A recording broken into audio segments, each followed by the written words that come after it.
వేడుకను మనం జరుపుకుంటున్నాం. నేను ఉభయ తెలుగు హైందవ ధర్మానికి ప్రాతినిధ్యం వహించేటటువంటి మరొక సోదరుడు ఇద్దరు కూర్చొని తమ సందేశాలు ఇవ్వడంతో పాటు ఒక ప్రధాన అతిథి, ఒక క్యాబినెట్ క్యాడర్ ఉన్నటువంటి ప్రభుత్వ విప్పు మీరు మాట్లాడండి నేను కూర్చొని వింటాను అని ఎంతసేపు మాట్లాడితే అంతసేపు కూర్చునేది కేవలం సిరిసిల్లలో మాత్రమే ఉంటుంది, ఇంకెక్కడా ఉండదు. ఎందుకంటే తెలుసుకోవాలి అనేటటువంటి ఒక తాపత్రయం, ఏముంది అనేటటువంటి జిజ్ఞాస ఇవే ఇస్లాం నేర్పిస్తుంది. ప్రవక్త వచ్చిన తర్వాత ఉండేటటువంటి పరిస్థితి, హదీస్ అంటే ఏమిటి, తల్లిదండ్రుల యొక్క ప్రాధాన్యతని గొప్పతనాన్ని ఇస్లాం ధర్మం ఏం చెబుతోంది అని ఈ సంక్షణ జూదం, వ్యభిచారం, తాగుడు, ఎన్ని దుర్వ్యసనాలు ఉంటాయో అవన్నీ కూడా విశ్వవ్యాప్తంగా పరివ్యాప్తమై అవన్నీ కూడా ఒక సామాన్యమైనటువంటి విషయాలుగా భావించే పరిస్థితులు. ఒక మనిషి ఎంత తాగితే వాడంత గొప్పవాడిగా భావించబడేటటువంటి పరిస్థితి, ఒక మనిషి ఎంత పెద్ద జూదారి అయితే వాడంత గొప్పవాడిగా భావించబడేటటువంటి పరిస్థితులు. ఇస్లాంలో మహాప్రవక్త సల్లల్లాహు అలైహి వసల్లం యొక్క ఔన్నత్యం ఎందుకుంది, ఆ రోజుల్లో ప్రజలు ఇస్లాంని ఎందుకు వ్యతిరేకించారు అనేటటువంటి ఒక బేసిక్ విషయాన్ని ఆలోచిస్తే నేను చెప్పినటువంటి ఈ రుగ్మతులన్నీ కూడా దానికి ప్రధాన కారణంగా ఉంటాయి. ఏ రకంగా అంటే తాగుడు సర్వసామాన్యమైనటువంటి కాలంలో మహాప్రవక్త సల్లల్లాహు అలైహి వసల్లం ఏమంటారు, ఇస్లాం ధర్మంలో తాగడం అనేటటువంటిది హరాం, అంటే నిషిద్ధం అని చెప్పబడింది. తాగుడు అనేటటువంటిది నిషిద్ధమని చెప్పిన తరువాత మదీనాలో ఉన్నటువంటి ప్రాంతాలలో, మక్కాలో ఉండేటటువంటి ప్రాంతాలలో ఇళ్లలో దాచుకున్నటువంటి పీపాల నిండా ఉన్న సారాయి, మద్యము, బిందెలలో, కుండలలో, చెంబులలో, సీసాలలో పెట్టుకున్నదంతా కూడా తీసుకొచ్చి వాళ్ళు రోడ్ల మీద పాడబోసేశారు. ఎందుకంటే తాగేటటువంటి వాళ్ళు లేరు. ఇది లేనటువంటి అక్కడ ఎవరైతే ఈ మద్యపు వ్యాపారం చేసి ఉంటున్నాడో వాడి యొక్క వ్యాపార కార్యకలాపాలు పూర్తిగా స్తంభించిపోయాయి. వాడికి వ్యాపారం లేదు, బిజినెస్ లేదు, వాడి బిజినెస్ మూలాలు కుచించుకుపోయాయి. ఎందుకంటే మద్యం అమ్మకాలు లేవిక. కాబట్టి మద్యం అమ్మేటటువంటి వ్యాపారులందరూ కూడా ఒక కుట్ర పన్నారు. ప్రవక్త సల్లల్లాహు అలైహి వసల్లం ఆయన బోధనలు మనల్ని వక్ర మార్గాన్ని పట్టిస్తున్నాయి అనేటటువంటి ఒక ప్రచారం చేశారు. అదేవిధంగా జూదం అనేటటువంటి దాన్ని సంపూర్ణంగా నిషేధించిన తరువాత ఎవరైతే జూద గృహాలు నడిపిస్తున్నారో వాళ్ళ ఆర్థిక మూలాలు దెబ్బతిన్నాయి. ఎప్పుడైతే వ్యభిచారాన్ని, ఆడవాళ్ల పట్ల ఈ రకమైనటువంటి దౌర్భాగ్యాన్ని చేయడం తప్పు అని చెప్పారో వాళ్ళ ఆటలన్నీ ఆగిపోయాయి.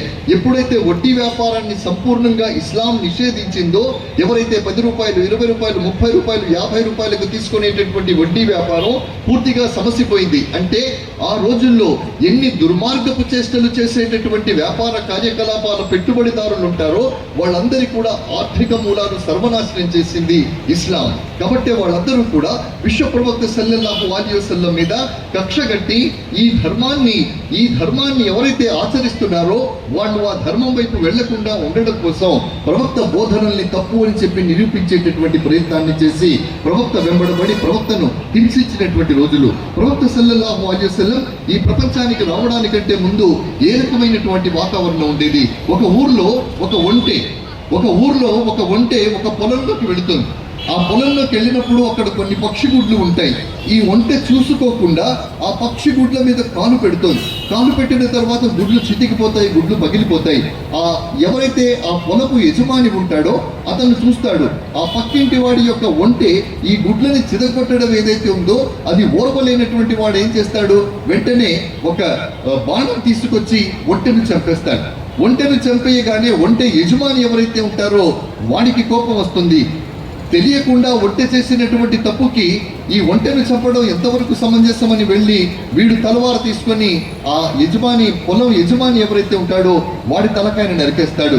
ఒక జనరేషన్, 2వ జనరేషన్లో ఫైటింగు, 3వ జనరేషన్లో ఫైటింగు, 4 జనరేషన్ల వరకు ఫైటింగ్ అవుతుంది. అంటే ఒక గుడ్ ఎంత, దాని యొక్క వాల్యూ ఎంత, దాని యొక్క విలువ ఎంత, దాని హైసియత్ ఎంత, దాని విశాఖ ఎంత. కానీ అది కాదు, ఒక పంతానికి పట్టుదలకు పోతే వాళ్ళు తరతరాలుగా ఫైటింగ్ చేసుకునేటటువంటి పరిస్థితులు. ఈ పరిస్థితుల నుండి ప్రవక్త సల్లల్లాహు అలైహి వసల్లం ఇస్లాం ధర్మాన్ని ప్రవచించిన తరువాత పరిస్థితి ఎలా వెళ్ళిందో చూడండి. ఒక యుద్ధం జరుగుతుంది. ఆ యుద్ధంలో గాయపడ్డటువంటి వాళ్ళకి మంచినీళ్లు తాగించేటటువంటి పనిని ఒక వ్యక్తికి అప్పగించడం జరిగింది. ఆ మంచినీళ్లు తాగించేటటువంటి వ్యక్తి నీళ్ల కూజా పట్టుకుని ఉన్నాడు. దూరం నుండి అల్ అతష్, దాహం వేస్తోంది అని ఒక గాయపడ్డ ఖైదీ అరుస్తూ ఉన్నాడు. ఇతను నీళ్లు పట్టుకొని ఆ ఖైదీ దగ్గరికి వెళ్ళి నీళ్లు తాగిద్దామనుకునేటప్పటికీ ఇంకొక చోట నుండి అల్ అతష్, నాకు దాహం వేస్తోంది అంటాడు. ఈ మొదటిసారి పిలిచినటువంటి వాడు ఆయనకి దాహం వేస్తోంది, ముందు వెళ్ళి అతనికి నీళ్లు తాగించండి అంటున్నాడు. ఆ రెండో వ్యక్తి దగ్గరికి అతను దాహం అంటున్నాడు, అక్కడికి వెళ్ళండి అంటున్నారు. నాలుగో వ్యక్తి మళ్ళీ దాహం అంటే మూడో వాడు అవతలికి పంపిస్తున్నాడు. మూడవ వారి నోటికి దాహం కోసం నీళ్లు అందించే కరుణంలో నాలుగో వ్యక్తి మరణిస్తాడు. మళ్ళీ మూడో వ్యక్తి దగ్గరకు వస్తే ఆయన చచ్చిపోయాడు. మొదటి వ్యక్తి వరకు ఈ రకంగా అందరూ కూడా తమ ప్రాణాలని పొరుగువాడి కోసం ఇచ్చేటటువంటి ఒక ఔన్నత్యమైన సాంప్రదాయాన్ని నెలకొల్పిన ధర్మం పేరు ఇస్లాం ధర్మం. ప్రవక్త రావడానికంటే ముందు ప్రాణాలు తీయడానికి కూడా వెనకాడనటువంటి సమాజం ఎప్పుడైతే ప్రవక్త సల్లల్లాహు అలైహి వసల్లం ఒక ఉన్నతమైనటువంటి జీవన విధానాన్ని బోధించారో, ఎప్పుడైతే మనిషిని ఉన్నతంగా ప్రేమించమని నేర్పించారో, అప్పుడు ప్రవక్తలు ఈ జీవన మార్గాన్ని బోధించడం ద్వారా సమాజంలో వచ్చినటువంటి మార్పుని మనం స్పష్టంగా చూడగలుగుతున్నాం. ప్రవక్తకు ముందు ప్రాణాలు తీయటానికి తృఢప్రాయంగా తీసేవారు. కానీ ప్రవక్త వచ్చిన తర్వాత ఆయన ఇచ్చినటువంటి సందేశం ఏమిటి? ఒక వ్యక్తిని హత్య చేయడం అంటే, ఒక వ్యక్తిని చంపడం అంటే వ్యక్తిని చంపడం కాదు, అది మానవత్వాన్ని మంటగలపడం అని చెప్పినటువంటి ధర్మం. అంటే ఒక వ్యక్తి హత్య ఒక మానవత్వపు హత్య అని బోధించినటువంటి ధర్మం పేరు ఇస్లాం ధర్మం. ప్రవక్త సల్లల్లాహు అలైహి వసల్లం ఒక ఉన్నతమైనటువంటి జీవన విధానం, ఒక ఆచరణాత్మకమైన జీవన విధానాన్ని బోధించారు. ఏ సమాజంలోనైతే అజ్ఞానం ఉండేదో, ఏ సమాజంలోనైతే అజ్ఞానం, మూఢ విశ్వాసాలు ఇవన్నీ ఉండేయో, వీటన్నిటికీ చర్మగీతం పాడినటువంటి ధర్మం పేరు ఇస్లాం ధర్మం. ప్రవక్త సల్లల్లాహు అలైహి వసల్లం అంటున్నారు, ఏ వ్యక్తి దగ్గరైనా ఒక విషయం ఉంది, ఒక జ్ఞానం ఉంది అంటే నువ్వు తెలుసుకోవడానికి 100,000 మైళ్ళ దూరమైనా సరే ప్రయాణం చేసి ఆ జ్ఞానాన్ని సంపాదించాలి అన్నారు. ప్రవక్త సల్లల్లాహు అలైహి వసల్లం అరబ్ సమాజంలో ఉండేటటువంటి అవివేకులు, అజ్ఞానులు, నిరక్షరాస్యులు ఎవరైతే ఉంటారో వాళ్ళ జీవితాల్లో వెలుగులు నింపాలి అనేటటువంటి ప్రయత్నం చేశారు. ప్రవక్త కంటే ముందు అజ్ఞానాన్ని పెంచి పోషించారు, నిరక్షరాస్యతను పెంచి పోషించారు. ఎందుకంటే అక్షరాస్యుడైతే ప్రశ్నించడం ప్రారంభిస్తాడు, అక్షరాస్యుడైతే జ్ఞానాన్ని ఆపాదించుకుంటాడు.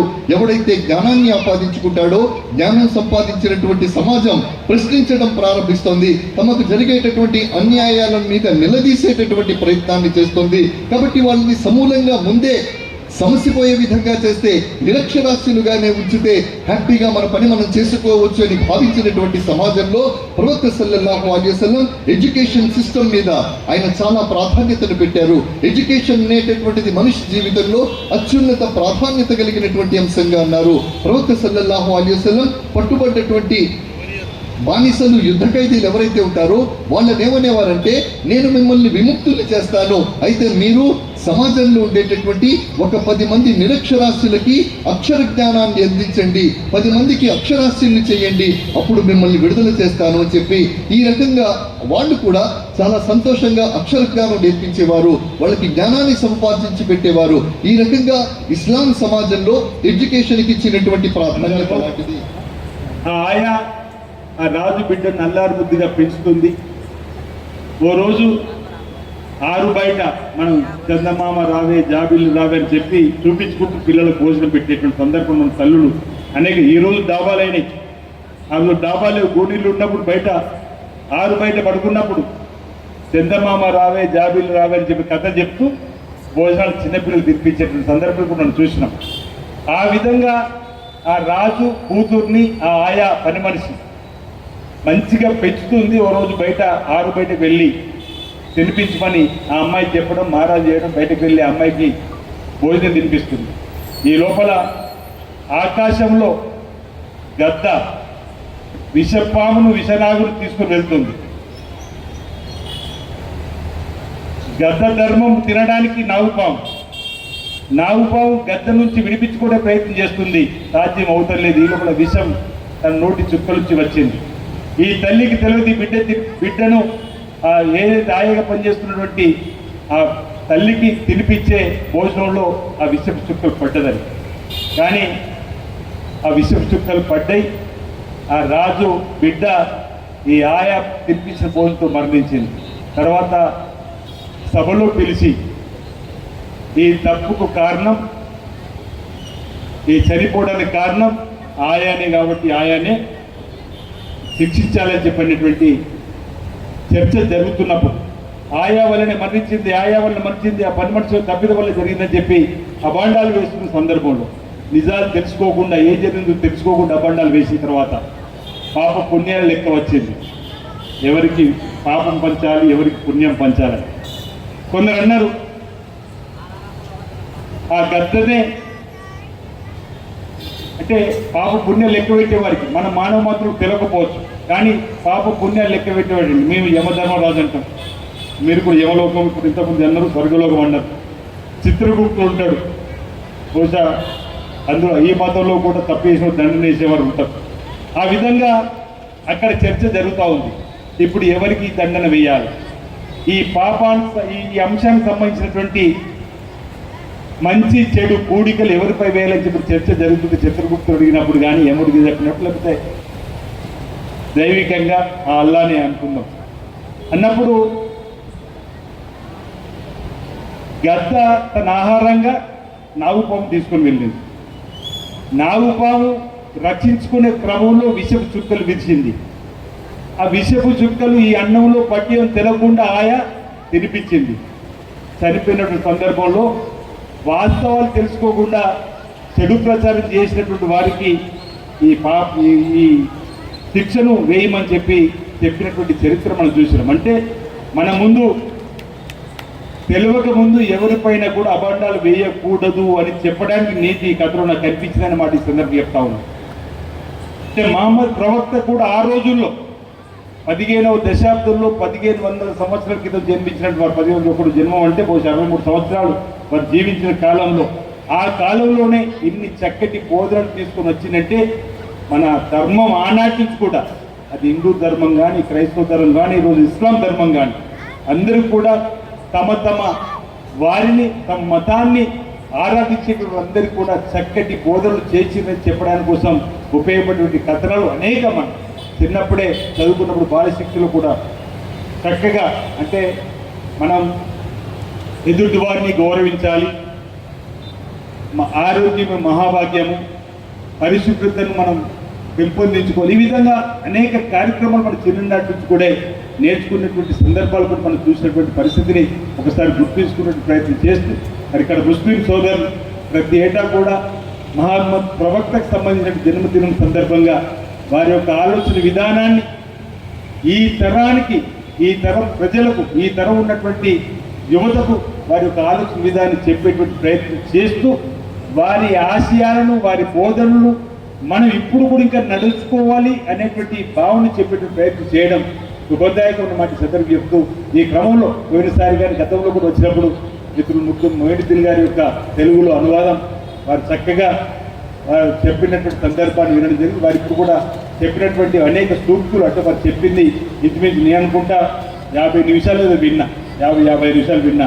కానీ సారం 4-5 నిమిషాలు మనం చెప్పచ్చు. 3 గంటలు సేపు ఇచ్చిన తర్వాత కట్టే కొట్టే తెచ్చలో ఏ విధంగా చెప్పచ్చు, ఆ విధంగా వారిలో సారం అంటే మంచిని ప్రేమించాలి, చెడును దూరంగా ఉంచాలి, వీలైతే 10 మందికి సహకారం అందించాలి.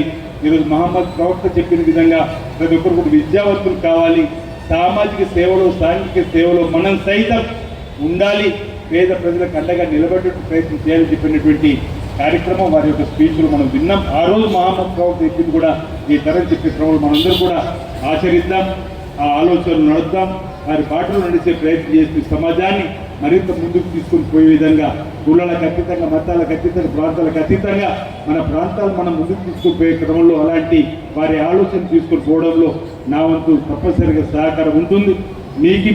మనం సమావేశాల సభలునే కాకుండా ఏదైనా సమస్య వచ్చినప్పుడు నా దృష్టికి తీసుకొని రండి, తప్పనిసరిగా మీకు అండగా నిలబడే ప్రయత్నం తప్పనిసరిగా 100% చేస్తా.